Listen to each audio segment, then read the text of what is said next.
So you've been both a founder of your own company and now a founder of a VC firm, the Hustle Fund. So what is the quality that's most important for someone who wants to start their own company? I've always been focused on seed investing, which is really, really early stage. Oftentimes you're working with teams that maybe have an early product prototype. They might not even have a product. They might not even have a revenue.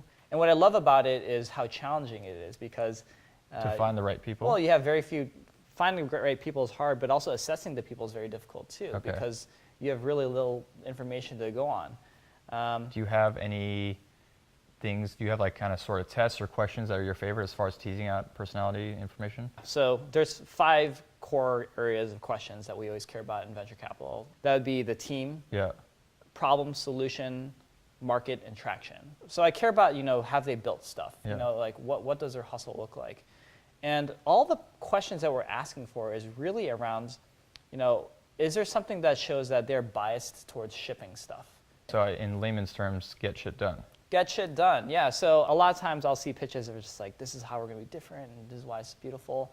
And then on rare occasions, I'll meet that founder who's like, yeah, I got my first 1,000 customers doing this. Do you have any actual like real life examples of cool stuff? I'll actually share maybe my favorite story. This is actually through an acquaintance of ours. A woman named Katrina Lake, she founded Stitch Fix, right? So this is like the person I had in mind when I was thinking about this example. So Stitch Fix is like a monthly fashion box kind of beauty products, IPO'd, it did really well. Yeah. Her origin story is one that I think about a lot though. So Katrina herself, she's a business person. She went to Harvard Business School when she started this product or this company, and she had no coding skills and basically no website. What she did have though was essentially a WuFoo form, which is like an early version of the Google form or whatever.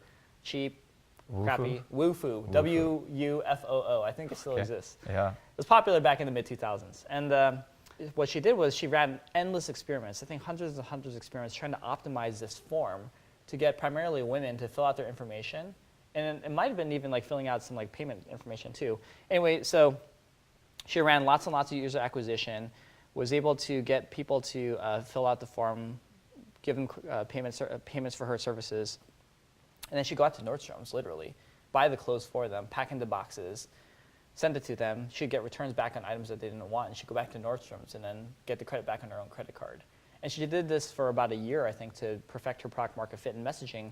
And I think she grew almost $1 million in annual revenue. Just going back and forth from Nordstrom. Just going back and forth doing this. So you would say that for someone who's in a basement, who's like kind of banging their head against the wall, you're saying there's a lot of ways to actually get it done without all the technical skills. This is what I call like selling vaporware. Is one of my favorite strategies in startups. It's just like you sell the product before it's actually built.